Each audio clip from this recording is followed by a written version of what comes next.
ஒரு காதல்.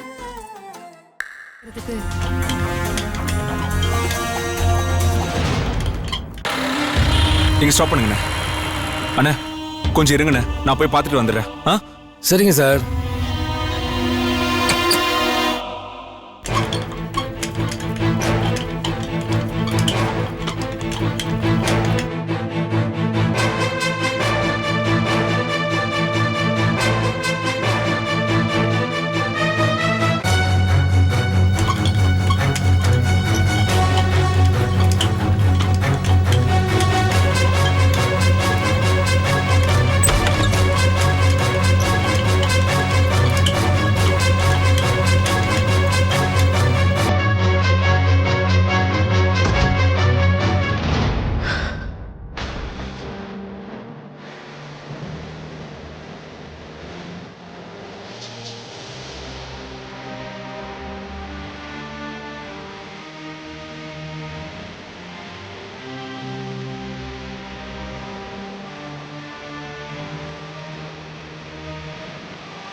நான் தப்பு பண்ணிட்டேன் கயல். நான் உன்னை அனுப்பியிருக்கவே கூடாது. ஒருவேளை உனக்கு ஏதாவது உயிருக்கு ஆபத்தா இருந்தா நான் என்ன பண்ணுவேன்? எதுக்காக நீ இவ்வளவு பெரிய ரிஸ்க் எடுத்த சொல்லு? எதுக்கு இப்படி ரிஸ்க் எடுத்த? இது எல்லாத்துக்கும் காரணம் நீ வாழ்க்கையில ஜெயிக்கணுங்கிற வெறி தானே? அதுவும் என்ன ஜெயிக்கணுங்கிற வெறி தானே காரணம்? என் மேல இருக்கிற கோவம் தான் உன்னை இப்படி எல்லாம் பண்ண வைக்குது. எல்லாரும் உன்னை வீட்டு விட்டு அனுப்பும் போது நான் அமைதியா இருந்து உன் மேல இருந்த என் கோவத்தை காட்டிட்டேன். அது உன்னால தாங்கிக்க முடியல. அதனாலதான் நீ இப்ப வரைக்கும் என் மேல கோவத்தோட கேம்ப்ல வந்ததுல இருந்து ஒழுங்கா சாப்பிடாம 10 kg குறைஞ்சிட்டேன். அதை எப்படியாவது பேலன்ஸ் பண்ணணும். உடம்பை ஏத்தி ஆகணும்.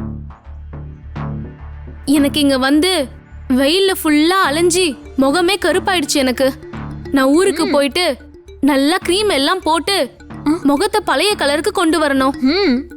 அப்புறம் எங்க சொந்தக்காரங்க வீட்டுக்கெல்லாம் போயிட்டு எல்லாரையும் நான் பார்த்துட்டு வரணும். நான் உங்க எல்லாரையும் ரொம்ப மிஸ் பண்றேன்.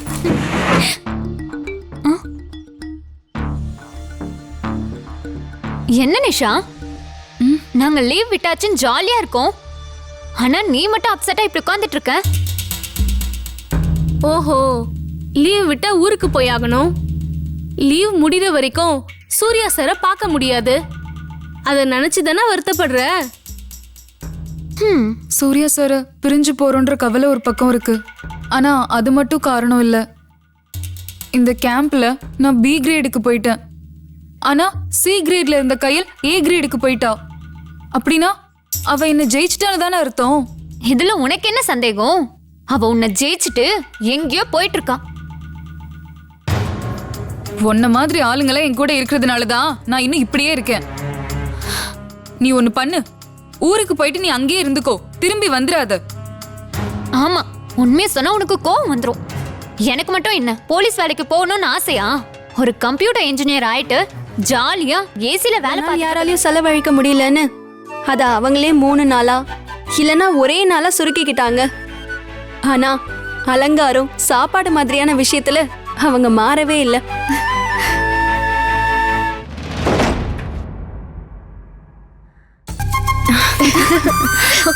கயல்,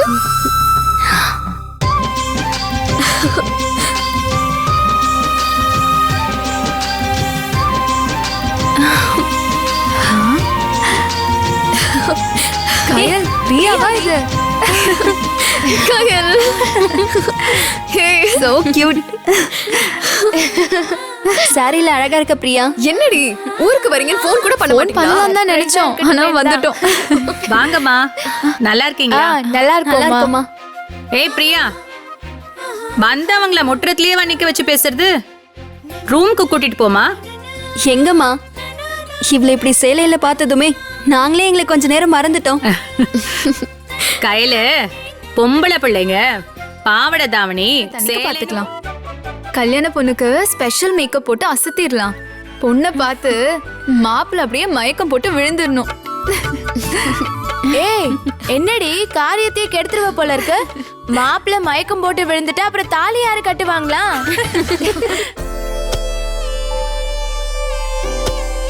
நல்லா ஆழமா நோடு தம்பி. பந்தக்கால் வைக்கணும்ல, அதுக்குதான் எல்லாம். ஆமாமா, இப்ப முடிச்சிடும். அட வாங்க சார், வாங்க வாங்க. வணக்கம் சார். வணக்கம். எங்க என்னங்க பிரியாவோட சார். சார் வணக்கம் சார். வணக்கம். பிரியா உங்களை பத்தி போன்ல நிறைய சொல்லிருக்கு. நீங்க வந்ததுல எங்களுக்கெல்லாம் ரொம்ப சந்தோஷம் சார். வாங்க சார். சரி. உள்ள கூப்பிட்டு வாங்க சார். பிரியா, சூர்யா சார் வந்திருக்காரு, சீக்கிரம் வந்து பாருங்க. சரிம்மா, இதோ வந்துடுறேன். அட சார் வந்திருக்காரா? பாத்தியா, சாரும் என்னோட கல்யாணத்துக்கு வந்திருக்காரு. என்னால நம்பவே முடியல. எங்களுக்கு முன்னாடியே தெரியும். முன்னாடியே தெரியுமா? எப்படி?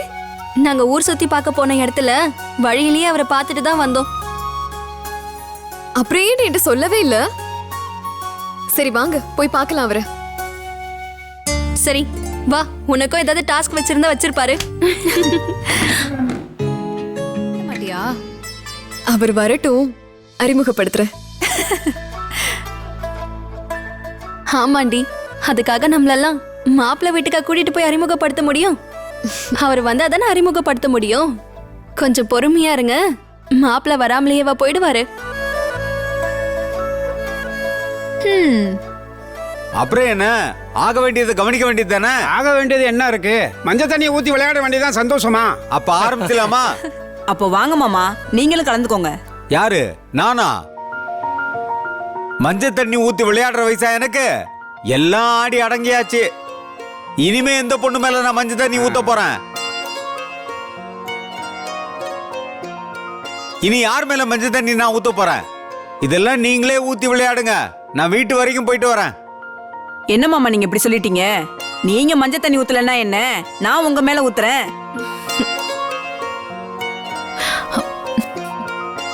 உங்க அத்தைக்கு மட்டும் தெரிஞ்சதுன்னு வச்சுக்கோ, தொடப்பக்கட்டையை தூக்கின்னு வந்துருவாங்க.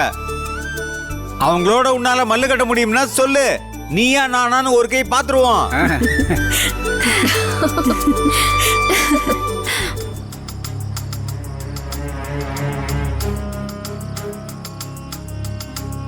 ஓ சாரி சார், நீங்க இப்படி சொல்லுவீங்கன்னு நான் எதிர்பார்க்கவே இல்லை சார். என்னோட அறிவுக்கு எட்டின வரைக்கும் உங்க மேல எந்த தப்பும் இருக்க சான்ஸ் இல்லை சார். ஏன்னா நீங்க யாருக்கும் துரோகம் நினைக்க மாட்டீங்க. ஒருவேளை உங்க ஒய்ஃப் நல்லவங்க இல்லையா சார்?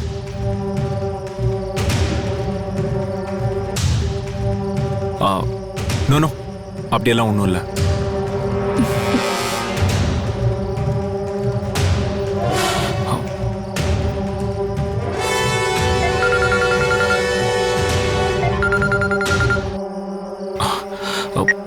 ஹலோ. அதுக்குள்ள ஃபோன் வந்து கெடுத்துருச்சு. சூர்யா சார், நீங்க இப்ப தப்பிச்சிட்டீங்க. ஆனா எனக்கு இன்னொரு சான்ஸ் கிடைக்காமல போகும். அப்போ பாத்துக்கலாம்.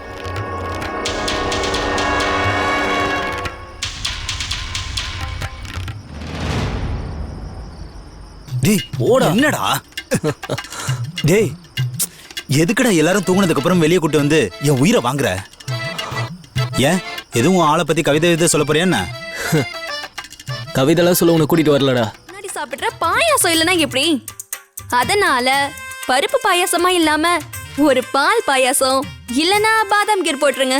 அது கூட மா பலா வாழைன்னு 3 பழத்தையும் இலையில வச்சு பார்க்க எப்படி இருக்கும்? பார்க்க நல்லதா இருக்கும், ஆனா சாப்பிட வயித்துல இடம் இருக்குமாமா? இதே வரிசையில இருந்துச்சுன்னா உள்ள போறதே தெரியாதுன்னு. இவ்வளவுதானா, இன்னும் இருக்கா? எல்லாத்துலயும் உங்களுக்கு அவசரம்னு இருங்க. இது மதியம் சாப்பாட்டுக்கு. அதை தவிர சும்மா இருக்கும் போது கொறிக்க தூள் பஜ்ஜி, கும்மாயம், படைப்பு பார்சோறு, ரெங்குன் போட்டு இதோட சூப்பரான ஒரு ஃபில்டர் காஃபி கொடுத்தா எப்படி இருக்கும்? கேக்குறப்ப எனக்கே தலை சுத்துதுமா. சரி, இதோட முடிஞ்சிருச்சா இன்னும் இருக்கா? சாப்பாடு ஐட்டம்ஸ் இவ்வளவுதான். இருங்க இருங்க, எல்லாம் சொன்னனே, ஸ்வீட் பத்தி சொல்லலையே. அதுக்குள்ள பெருமூச்சு விட்டா எப்படி? சரி, அதையும் சொல்லுமா. ஸ்வீட்னு எடுத்துக்கிட்டா பாதாம் அல்வா, கல்கண்டு வடை, இனிப்பு சீடை, கந்தரப்பம், மாவு உருண்டை, இதெல்லாம் திகட்டாம இருக்க இதோட கார சீடை, வறுத்த முந்திரி, அதை மட்டும் மறக்காம பண்ணிடுங்க. இதெல்லாம் ரொம்ப பிடிச்ச விஷயம். உண்மையாவே நம்ம ஆளோட டேஸ்ட் தான்ப்பா. இவ சொல்றதெல்லாம் தேடி அலையணும் போல இருக்கே. இருந்தாலும் ஒன்று தெரிஞ்சு போச்சு, என் ஆளு கையிலுக்கு ஸ்வீட்னா ரொம்ப பிடிக்கும்னு கன்ஃபார்ம் ஆயிடுச்சு. அதனால அதையெல்லாம் வாங்கி கொடுத்து அசத்திர வேண்டியதுதான்.